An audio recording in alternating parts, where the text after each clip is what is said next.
the context is VUCA world, which we're all familiar with, volatile, uncertain, complex, ambiguous, with the old deal being dead. So the old deal where you work for me, you commit to me for life, like a marriage, I provide you with a job for life. I may use and abuse you every now and again, but by and large we kind of rub along fine. And then I look after you in your retirement in one way, shape or form. You have a deference to me because I'm your leader, and therefore instinctively, because I am your superior, there's a kind of sense of, well, I must know better. That's gone. You know, the millennials, the global financial crisis, that deal is dead. So we've got a VUCA world where we're expecting as leaders our people to trust us when we say, change the way you work, adapt to a new business model, learn new skills, work with new people that you don't necessarily know and trust. So we're asking them to do really scary stuff. And on the other hand, the trust that they had with us has gone. Generationally, societally, financially, economically, gone. So that's a really scary environment. So for me, I think the biggest challenge that leaders face is, how do you rebuild trust?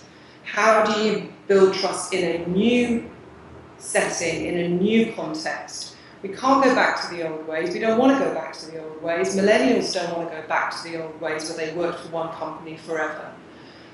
They want to move around, they want to be self-employed, they want multiple employers, they want to do multiple things. So it's not the old relationship, so it's not a replacement, it's something different. And I think that requires leaders to do a number of things very differently. Firstly, and I talked about this recently at a conference, is that we actually need to have many more lower ego leaders. So the idea that a leader is somebody that is the big, strongest, the fittest, the big alpha male, who owns more, who knows more, who's bigger, who's more powerful, is a really defunct way of looking at leaders of the future. So leaders of the future who need to be chosen for their ability to collaborate, to be more porous, to spot connections in ways that people haven't in the past, to have a humility that enables people to trust them far more than they've done in the past. So to rebuild broken relationships and to create an environment where people can operate, knowledge economy, etc. So I think that, for me, is the single biggest challenge. And I don't see, whilst I see leaders getting that intellectually, I don't see leaders embracing that. So they're still choosing their future successors on the basis of the skills and the personalities that they've got themselves. They're still putting them through training courses at Harvard and MBAs and so on that are talking about them being all-knowing, all-seeing, the strategic one, the capable one. We're not thinking about choosing leaders who show greater humility, greater connectivity. We still choose leaders in our own image. How can the leaders of today, typically 12 middle-aged guys, sit around a table and identify the leaders of tomorrow? They would have to be incredibly insightful and capable people to do that. I think most of us struggle to understand what's needed in the future. So I'd like to see more crowdsourcing of where the real talent is for the future. I'd like to see a really different style of questioning when we're thinking about who is the real talent that is going to lead us tomorrow and rebuild that trust. Because the communication style, the big I am, the distance between leaders and employees is still there. Everything we do in the HR function is still around saying we don't trust our employees. We want them to trust us, but we don't trust them. The employment contract, tells you this is what you're going to get paid, this is how many hours you need to work, and these are the 30 policies that if you break any one of them, we're going to fire your ass. That's the first part of the relationship that we set up with our employees. So to me, I see people intellectually getting this, but I don't see people emotionally making that transition and making changes yet. So I think that there's a number of assumptions that underpin your challenge, and I do appreciate that you're playing devil's advocate here. Firstly, the idea that if you empower people, performance dips, whereas actually we know it's quite the opposite. So in a knowledge economy, where you need people to give of their ideas, to give their intellectual property, to give their creativity, then you have to do a lot more than just put in place processes. You have to create an environment where they actively commit every day to do that. I don't believe you get that level of commitment and that giving in an environment where you don't trust people. So I don't see there is an equation between lack of rules and diminished performance.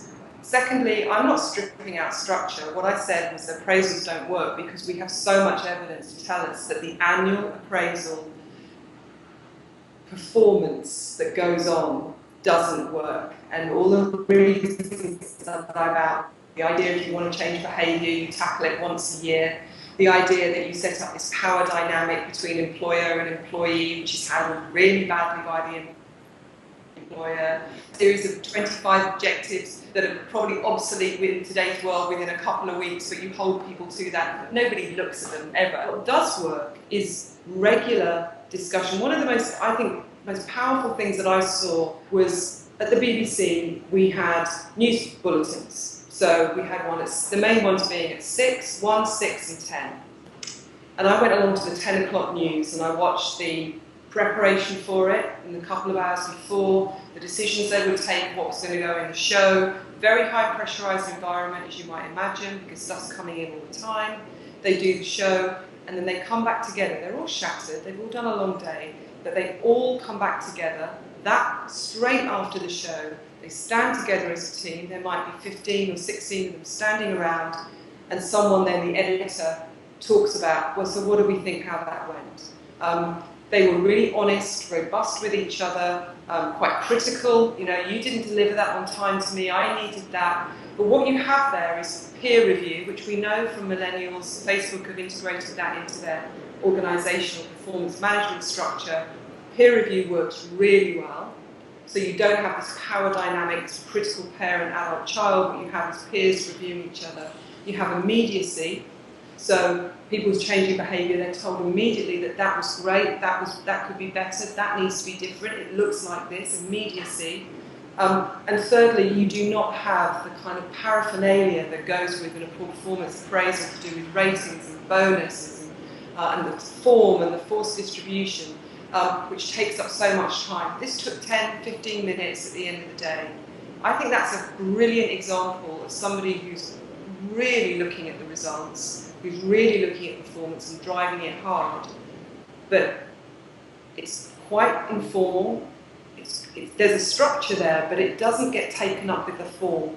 The purpose is the most important thing. The quality of the bulletin for the next night and the next night. One of the things I found very difficult when I was a young leader was to admit when I got something wrong, to admit I didn't know, to admit that I needed to change direction, that I'd made a mistake, to express doubt, fear, sadness.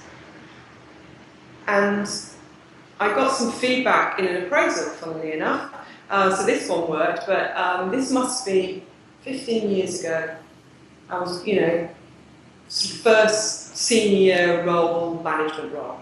And this woman said to me, she was very experienced and she should really have been doing my job, but she wanted to be part-time, so she agreed to be line managed by me as an experiment, I think. And she said to me, Lucy, you're not impressing us by pretending you have all the answers or by demonstrating that you're the most powerful, the most knowledgeable. She said, actually, real leaders admit they don't know, real leaders ask questions, real leaders shut up, and real leaders admit doubt. And I've witnessed that subsequently. I think one of the most amazing men I've worked for is a guy who was chairman of a company that I worked for, and he said very little, but he had the ability to say, I don't know the answer to that. Who might know the answer to that? He had the ability to ask the killer question. He had the ability to express humility. And he was the most powerful person in the room. People didn't think less of him because he expressed doubt. There's another example where I had to go to the home, see the parents of a guy who committed suicide at the BBC. Tragic circumstances. And I went with his senior line manager and we had to go and meet the parents. And I'd kind of gone in with facts and figures about how it happened and, you know, what our response had been and so on. And David, who was the senior line manager, went in, sat down with the mum and dad, and grieving, you know, in pain. And he just said, "I'm so sorry we let him down." And it was the most amazing moment. You know, the tension just left the room. You could see the mum and dad visibly kind of relaxed because they knew it wasn't going to be a battle, it was going to be an open discussion. And I was just so impressed with him. And so I still don't always get it right, but the most powerful leaders I've seen are the ones who admit humility. Now, clearly, you don't want to go into every situation going, "I haven't got a clue," because that's not great either. It's always a balance.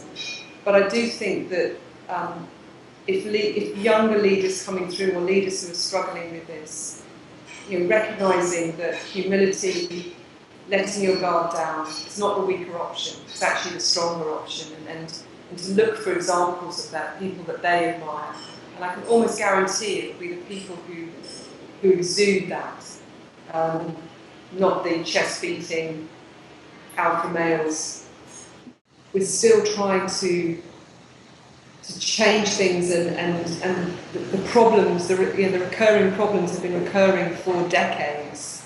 I suspect that's probably because they are driven by human nature and the need for status, the need to feel better than, the need to counter your fears with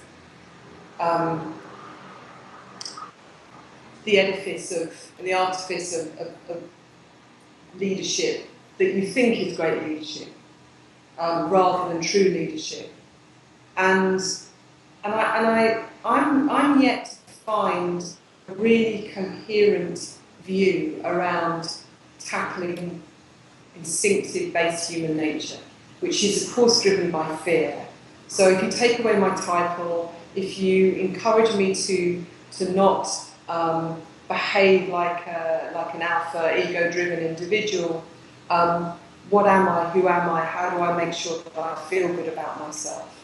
And I just wonder if there's something more there, so that it becomes something that human nature wants rather than is frightened of. Because if the reason we're fighting it and we've got the recurring problems is because we're trying to go against the grain. Tribal behaviour, dominance, power politics. You know, these are all, you'll have read the chimp paradox, you know, the kind of that sense of innate avoiding threats. The neuroscientists speak adequately around this. So I suspect there's something there, which is how do you work with the kind of basics, the human nature, the motivations to avoid threats, to feel good about oneself as a human being, but in a new context.